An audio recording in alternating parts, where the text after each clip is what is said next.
देश चंद्रयान-3 मिशन की सफलता का जश्न मना रहा है, लेकिन इस सफलता में एक और शख्सियत का अहम योगदान है। नागपुर विभाग की विभागीय आयुक्त विजयालक्ष्मी बिद्री मैम का। जिस समय ये प्रोजेक्ट शुरू था उस समय मैडम एक अहम भूमिका में थी और जो UR राव उपग्रह केंद्र है वहाँ पर कंट्रोलर की भूमिका में थी। मैम, सबसे पहले तो आपको बहुत बहुत बधाई। आप थोड़ा सा हमारे दर्शकों को बताएं कि आप जब वहाँ कार्यरत थी तो किस तरीके का कामकाज शुरू हो रहा था और क्या एक्सपीरियंस रहा? नमस्कार। Very big congratulations to ISRO and URSC team कि कल जो अचीवमेंट हुआ कि एक जो soft landing lunar south pole में हुआ वो एक स्पेक्टेकुलर अचीवमेंट है। 75 इयर्स में ये स्पेस सेक्टर में सबसे बड़ा एक अचीवमेंट है देश के लिए भी और पूरा साइंटिफिक कम्युनिटी के लिए भी। 2019 से 2022 तक 2019 पासून 22 पर्यंत मी UR राव सॅटेलाइट सेंटरचे कंट्रोलर म्हणून नियुक्त होते। उस टाइम में जो है चंद्रयान-2 का कंप्लीशन फेज़ शुरू हुआ था जब अप्रैल में मैं गई थी 2019 में। तो जब जुलाई में चंद्रयान-2 का ये हुआ, फिर सितंबर में उसका लैंडिंग हुआ, उस टाइम में भी हम लोग जो मास्टर कंट्रोल फैसिलिटी है हमारा और हमारा जो बेसिकली मॉक्स है उसमें कंट्रोल रूम में हम सब लोग थे। उस टाइम प्राइम मिनिस्टर भी आए थे बेंगलोर में। लेकिन वो चंद्रयान-2 का जो हमारा लैंडर का उस टाइम प्रॉब्लम हुआ एंड वो निश्चित जगह पर लैंड नहीं हो पाया। 500 मीटर थोड़ा आगे होके जब उसका सॉफ्ट लैंडिंग नहीं हुआ तब जो डिसअपॉइंटमेंट थी तो वो भी हम सब लोगों ने देखा है। लेकिन उसके बाद जो एक फेलियर रिपोर्ट तैयार किया इसरो ने, फिर उन्होंने पूरा ये प्रयास किया कि बहुत जल्द हम चंद्रयान-3 तैयार शुरू करेंगे करके। तो चंद्रयान-3 जब शुरू हुआ, जब उनके प्रोजेक्ट डायरेक्टर दाखिल हुए हमारे साथ UR राव सैटेलाइट सेंटर में, तो वीरमुत्तुवेल करके उनको अपॉइंट किया गया। फिर उनका जो पूरा उनका टीम का जो लॉजिस्टिक्स था और उनका टीम का जो प्रोक्योरमेंट है, जो कंपोनेंट्स है, बहुत सारे कंपोनेंट्स इंपोर्ट भी होते हैं उसमें, इलेक्ट्रॉनिक कंपोनेंट्स का ये रहता है। तो उनका सब प्रोक्योरमेंट, उनका टेंडर्स, उनका जो लाइसेंसेस और उनका इंपोर्ट्स, ये सब हम एज कंट्रोलर में देखती थी। एंड जो बजट का प्रोविज़न था, बजट चंद्रयान-3 का बजट, बिकॉज चंद्रयान-3 मेनली बन रहा था UR राव सैटेलाइट सेंटर में, लेकिन उनके जो बाकी पार्ट्स है, काफ़ी कुछ एप्लीकेशंस वगैरह, स्पेस एप्लीकेशन सेंटर अहमदाबाद, फिर विक्रम साराभाई सेंटर त्रिवेंद्रम और बाकी इसरो के सेंटर्स में भी कुछ कुछ काम चल रहा था उसके रिलेटेड। तो उन सब का बजट का नियोजन करना, फिर जो फाइनेंशियल एस्पेक्ट्स जो थे और एडमिनिस्ट्रेटिव एस्पेक्ट्स जो थे वो मैं देखती थी। तो इसीलिए जो है 2022 में मेरा डिप्यूटेशन का पीरियड कंप्लीट हुआ, फिर मैं वापस महाराष्ट्र में आई। लेकिन जो पूरा टीम के साथ चंद्रयान-3 के साथ बाकी प्रोजेक्ट्स भी चल रहे थे, आदित्य L1 वगैरह। तो जो मेरा एक्सपीरियंस रहा कि पूरा इस टीम को बहुत करीबी से देखने का और उनके साथ काम करने का, तो मैं बहुत एक गर्व महसूस करती हूँ और I am also very happy and emotional for the entire team. जी, बतौर IAS सर्विस के दौरान बहुत सारे जो ऑफिसर्स हैं वो डेपुटेशन में जाते हैं। आपका डेपुटेशन का एक्सपीरियंस कैसे रहा? आप जब ये तय कर रही होंगी कि आपको डेपुटेशन में जाना है तो बेंगलोर में ही जाना है, इसरो में जाना, और इस तरीके के एक मिशन के साथ में जुड़ना, ये संयोग था या कहीं आपकी कुछ प्लानिंग भी थी कि इस तरीके से चीज़ों को आगे बढ़ाना है? जी, मैंने जब कलेक्टरशिप कंप्लीट किया सिंधुदुर्ग में, फिर मैं म्यूनसिपल कमिश्नर भी थी कोल्हापुर में और डायरेक्टर IT थे मंत्रालय में, तो मैंने मेरे फील्ड एक्सपीरियंस का काफ़ी काम कंप्लीट कर दिया था। तो मुझे लगा कि सही टाइम है सेंट्रल डिप्यूटेशन जाने के लिए, तो मैंने बेंगलोर का रिक्वेस्ट किया था। तो लकीली मुझे मिला। पहले मैंने 4 साल स्टाफ सिलेक्शन कमीशन में काम किया। मैं रीजनल डायरेक्टर थी कर्नाटका, केरला और लक्षद्वीप का जो रिक्रूटमेंट्स है सेंट्रल गवर्नमेंट का, वो देखती थी। उसके बाद जब मेरा जॉइंट सेक्रेटरी करके प्रमोशन हुआ सेंट्रल गवर्नमेंट में, उस टाइम इसरो में वैकेंसी आई तो मुझे इसरो में दिया गया। तो ऐसा नहीं कि मैं मांगूंगी और देंगे, कि इतना इजी नहीं होता है। लेकिन उस टाइम जब मेरा प्रमोशन हुआ उस टाइम वैकेंसी क्रिएट हुआ उधर और मुझे उधर दिया गया। और मुझे सेक्रेटेरिएट में नहीं, मुझे सैटेलाइट सेंटर में चांस मिला, जो पूरा एक फील्ड का एक्सपीरियंस है एंड एक्चुअली जो क्लीन रूम्स है, लैब्स है और जो बहुत डिस्टिंग्विश साइंटिस्ट है उनके साथ इंटरेक्ट करने के लिए भी मुझे मौका मिला। And because I am a computer science engineer and जब मैं इसरो में बेंगलोर में पली बड़ी हूँ और मैंने अपना इंजीनियरिंग में बेंगलोर में किया है, तो नेचुरली हमारा एक फैसिनेशन था इसरो के बारे में। एंड कभी भी ज़िंदगी में चांस मिले कि इसरो में काम करने के लिए, ऐसा जो बिल्कुल सोचा था। लेकिन बट आई थॉट IAS में आने के बाद तो ये पॉसिबल नहीं है करके। बट मैं बहुत लकी थी कि मुझे 3.5 साल उधर काम करने को चांस मिला। एंड दिल्ली से ही पोस्टिंग हुआ कि मैंने ऐसा पर्टिकुलरली नहीं कुछ मांगा था। लेकिन I was very happy because मेरा एजुकेशन बैकग्राउंड के हिसाब से और मुझे इंटरेस्ट भी था उस फील्ड में, तो मैंने बहुत सीखा 3.5 साल में। और उधर बाकी जगह हम लोग IAS ऑफिसर्स को रिपोर्ट करते हैं, उधर मेरे बॉस जो थे Shankaran sir, he was a distinguished scientist and वो सेक्रेटरी रैंक ही रहते हैं, लेकिन मुझे पहली बार साइंटिस्ट के अंडर डायरेक्टली काम करने का चांस मिला। एक सवाल आपसे ऐसा था कि अनुभव को मैं जानना चाहता हूँ कि चंद्रयान-2 मिशन का जिसका आपने जिक्र किया, उस समय प्रधानमंत्री भी मौजूद थे इसरो के सेंटर में, वो मिशन फेल हो गया किसी तरीके से, तो उस समय की भावना क्या थी? आप उस स्पेस सेंटर में मौजूद थी और कल जब सफलता मिली तो आपने उसका लाइव स्ट्रीमिंग और बाकी सारी चीज़ें देखी होंगी, तो क्या अनुभव क्या था?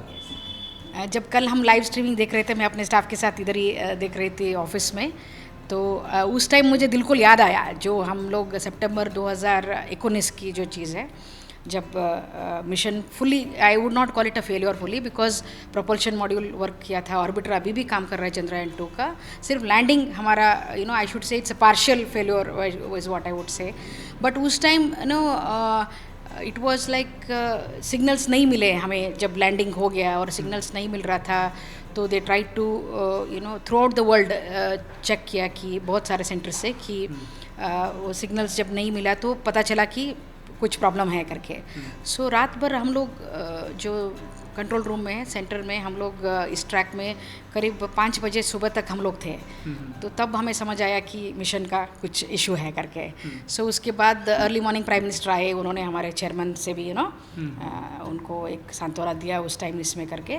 बट इसरो में कल्चर है कि वो फेलियर से सीखते हैं, जो हमें सबसे बड़ी सीख है जो मेरे लिए भी था कि we were very disappointed and heartbroken with that failure, but ये था कि सब लोग जैसे उससे उभर के आए एंड सो डिटरमिन्ड कि हम लोग पूरा सीखेंगे क्यों हुआ है इसमें करके, और उसका कोई भी गुंजाइश फेलियर का हम अगले मिशन में नहीं छोड़ेंगे।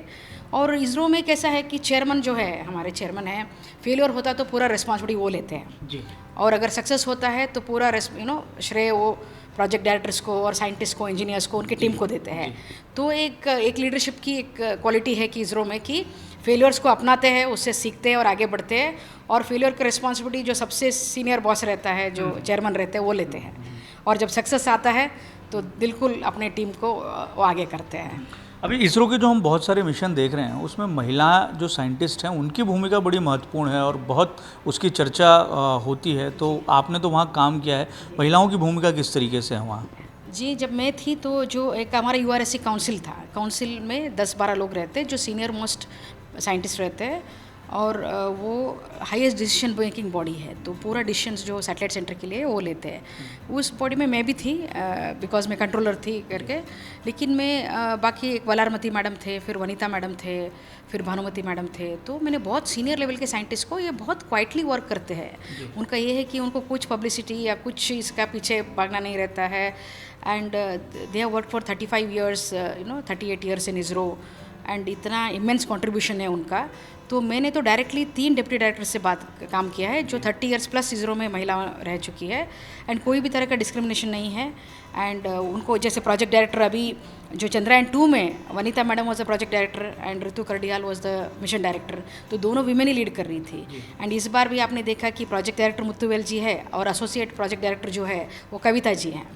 तो टीम में भी जो साइंटिस्ट और इंजीनियर्स रहते हैं वो भी भरपूर महिला है उधर है इसरो में, और बहुत बढ़िया तरह से उनका योगदान है, एंड बहुत क्रिटिकल जगह में वो एरियाज़ में वो काम कर रही है, एंड इसरो भी उसका रिकॉग्नाइज़ करता है और पूरा कंट्री उसका रिकॉग्नाइज़ करती है। और मुझे भी बहुत सारे महिला साइंटिस्ट के साथ काम करने का, बहुत नज़दीक से काम करने का मौका मिला है। एक सवाल आपसे ऐसा था कि आप कंट्रोलर के पद पर थी वहाँ, जो इसरो के मिशन हैं उनको लेके बहुत ज़्यादा चर्चा होती है कि जो कॉस्टिंग उसकी जाती है, कई यूरोपीय कंट्रीज से हमारी चर्चा होती है कि हमारे जो मिशन होते हैं बहुत कम पैसों में हो जाते हैं, तो जब बजटिंग होती है तो ये मिशन कम बजट में हो या कम खर्चे में हो, इसको लेके किस तरीके से एहतियात बरते जाते हैं, क्योंकि आप तो उसी भूमिका में थी कि ये सारी चीज़ें आप ही को नियंत्रित करनी है। देखिए, सब जगह रिसोर्सेज तो लिमिटेड ही रहते हैं, लेकिन जो एक हमारे जो मिशन के प्रोजेक्ट्स है, जैसे अभी Chandrayaan-3 है, आदित्य L1 है, अभी आदित्य L1 के लिए भी बहुत सारा काम चल रहा था, बाकी माइक्रोसैट, भूटान सैट, RISAT-2B और जो देश की सिक्योरिटी के कंसर्न भी बहुत सारे सैटेलाइट्स होते रहते हैं वो सेंटर में। लेकिन ये है कि बजट का कंस्ट्रेंट ये रहता है कि हम लोग रेगुलर अच्छे प्रोसेस फॉलो करते हैं, जो हमारा जो ग्लोबल टेंडर्स होते हैं and properly we procure proper procedures follow करके। लेकिन इंडिया में somehow we have been able to make it at very low cost compare to any other country.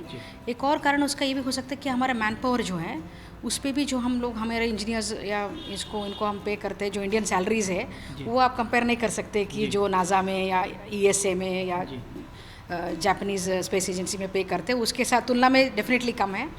लेकिन ये है कि ऑल्सो हमारे पास जो बहुत सारा अभी इंडियनाइजेशन हुआ है, मैन्युफैक्चरिंग बहुत सारा इंडिया में भी हो रहा है, मेक इन इंडिया में हो रहा है। तो बट कॉस्ट कटिंग अच्छी तरह से होती है क्योंकि प्रॉपर टेंडर प्रोसीजर्स यूज़ करते हैं, प्रॉपर टेक्निकल लेवल्स में उनका स्क्रीनिंग होता है और बहुत सारे लोकल वेंडर्स को भी हम इनक्रेज करते हैं कि वो पार्टिसिपेट करें एंड इंपोर्ट्स कम करने की कोशिश करते हैं कि only high end electronic components get imported. But बाकी चीज़ें जो फैब्रिकेशन है, जो बाकी एविएशन का और एरोस्पेस रिलेटेड जो बाकी पैकेजेस बनते हैं वो सब इधर ही बनते हैं। कल एक तस्वीर सोशल मीडिया पे बहुत ज़्यादा वायरल हो रही थी। एक तो चंद्रमा में हमारा जो मिशन है वो कामयाब हुआ और साइकिल पर 2 साइंटिस्टों द्वारा मिसाइल को लेके जाती हुई वो तस्वीर। तो इतने इस बदलाव को आप किस तरीके से देखते हैं? और कल ये मिशन जब सक्सेसफुल हो गया उसके बाद से जो आपके पुराने कलीग्स थे इसरो के, उनसे बातचीत हुई तो क्या बातचीत हुई और किस तरीके की भावनाएं आप लोगों ने प्रकट की एक दूसरे की? जी, वो एक आइकॉनिक पिक्चर है कि मैं त्रिवेंद्रम में जब गई थी, इसरो का विक्रम साराभाई स्पेस सेंटर है, वहाँ पे जो रॉकेट बनते हैं अभी भी, तो उधर जब विक्रम साराभाई जी ने जब शुरू किया था तो तुम्बा करके सेंटर था, उधर से शुरू किया। एंड उधर एक्चुअली वो क्या करते थे, जब छोटे छोटे रॉकेट फायर करते थे और मच्छी मार का जो नेट वगैरह इन्हें टूट जाता था या ख़राब हो जाता था उसको कॉम्पनसेशन देते थे और वैसे उनके साथ ही करते थे। और एक उधर एक चर्च है और वो चर्च के जगह पे ही जगह लिया गया था जहाँ पर विक्रम साराभाई और विक्रम जी और अब्दुल कलाम जी उन सब लोगों ने अपना करियर ये किया स्पेस सेक्टर में। तो वो एक बहुत छोटी जगह से उन्होंने शुरुआत किया एंड वो रॉकेट की जो पार्ट है एक्चुअली वो साइकिल में ऐसे रख के जाते थे और एक और टेस्टिंग होता है सैटेलाइट का, जो जब वो जाता है तो उसका स्टेबिलिटी चेक करना पड़ता है। तो एक वाइब्रेशन टेस्टिंग होती है सैटेलाइट की। अभी पूरा हाई फाई इंस्ट्रूमेंट्स है टेस्टिंग के लिए, उस टाइम उसको बैलगाड़ी पे रख के उसको हिला के उसको टेस्ट करते थे, यानी कि वो उतने हमारी कैपेसिटी थी।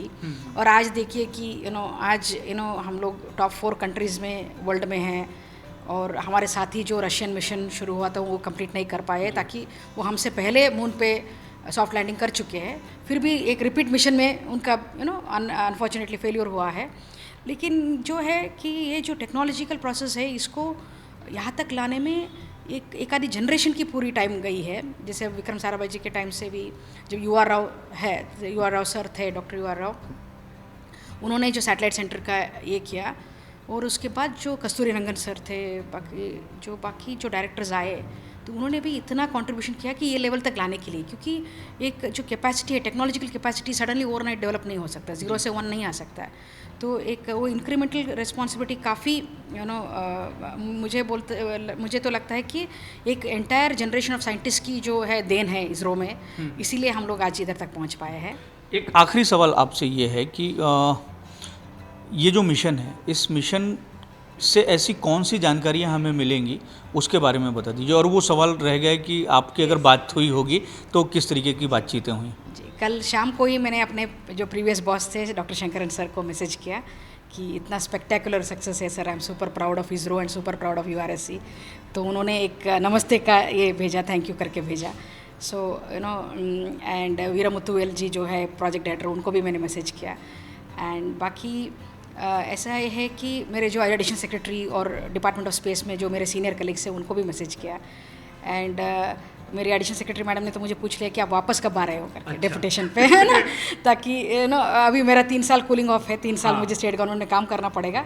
लेकिन एक मेरे बहुत अच्छे मित्र भी है और कलीग्स भी है और एक बहुत अच्छा संबंध रहा है मेरा जो सीनियर कलीग्स के साथ है इसरो में। तो I sent congratulatory messages to all of them and I received their reply also and they are very happy कि and दोनों सब लोगों ने हम लोग उस टाइम में भी थे और अभी का दोनों जो हमने देखा है और उसका डिफरेंस है, उसके बारे में डेफिनेटली बात हुई. But my boss also sent me a reply, late in the night yesterday, thanking me. But yes, जो है अभी चंद्रयान का जो मेन मिशन है, एक तो सॉफ्ट लैंडिंग था, वो हो गया वो पार्ट. अभी जो है, जो रोवर है, अंदर जो रोवर बैठा था वो रोवर बाहर आएगा. तो वो रोवर 14 दिन तक मून की सरफेस पे घूमेगा. अगर सक्सेसफुली उसको मैन्यूवर किया जा सकता है तो देन वो बहुत सारे माहिती मून का साउथ पोल के बारे में और मून के जो क्रेटर्स है या उनका सरफेस है उसमें किस तरह के एलिमेंट्स अवेलेबल हैं, उधर वाटर की अवेलेबिलिटी है क्या, आइस है, रॉक्स है, मीथेन है, कॉपर है, आयरन ओर है, क्या और एलिमेंट्स है, ये सब का चीज़ का बहुत सारा वो खोज करेगा कि क्या है करके. आपको आश्चर्य होगा कि एक लूनार डे, हम एक लूनार डे ही वो जिंदा रहेगा. एक lunar day is equal to 14 earth days. ये 14 दिन, अगले 14 दिन अगर वो रहेगा तो बहुत सारे एक्सपेरिमेंट्स करेगा वो. और उसके अंदर जो है हमारे जो अदर एजेंसीज है, नासा हो या जापानीज स्पेस एजेंसी हो, बाकी एजेंसीज ने भी कुछ इंस्ट्रूमेंट दिया होता है कि उसके अंदर कि उनको भी कुछ इन्फॉर्मेशन चाहिए होता है, साइंटिफिक इन्फॉर्मेशन, वो भी वो लेकर घूमेगा. तो 14 दिन में बहुत यूज़फुल इन्फॉर्मेशन हमें मिलने वाली है.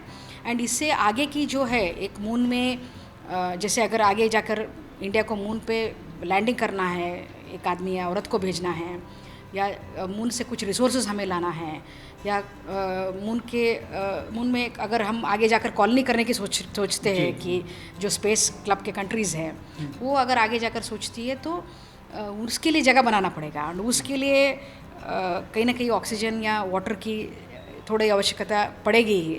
तो अगर वाटर पूरे से अमाउंट में मिलती है हमें मून पे तो वो एक बहुत बड़ा एक गेम चेंजर होगा पूरा साइंटिफिक कम्युनिटी के लिए. तो बहुत सारे एक्सपेरिमेंट्स रोवर से किया जाएगा और बहुत सारा इन्फॉर्मेशन उनसे मिलेगा. धन्यवाद मैम. कई सारे ऑफिसर इस सर्विस में होते हैं, लेकिन आपका जो एक्सपीरियंस है वो जो देश के गौरव का क्षण है उसके साथ में जुड़ने का आपको मौका मिला, तो ये आपके लिए यादगार रहेगा और पूरी सर्विस के दौरान भी रहेगा, और आप भविष्य में भी ये बताएंगे लोगों को कि आप इस मिशन का भी हिस्सा रही हैं. हमसे बात करने के लिए बहुत बहुत धन्यवाद. Thank you very much. ये थी नागपुर की विभागीय आयुक्त तो विजय लक्ष्मी बिद्री मैम, जिन्होंने हमें बताया वो चंद्रयान 3 जो मिशन है उसकी अहम भूमिका, एक अहम जिम्मेदारी कुछ समय के लिए मैम ने निभाई है. मैडम का जो परिवार है वैसे भी वो जो सर्विस है, इस सर्विस में बहुत अहम रोल रखता है, और कई बड़े काम जो हैं मैम के परिवार के जो अलग अलग IAS और IPS ऑफिसर रहे हैं, लेकिन उससे इतर मैडम की जो अचीवमेंट है वो भी उनके जीवन में बहुत ज़्यादा मायने रखती है, और इससे कई और लोगों को भी प्रेरणा मिलेगी. कैमरामैन जितेंद्र खापरे के साथ दिव्येश द्विवेदी, UCN न्यूज़, नागपुर.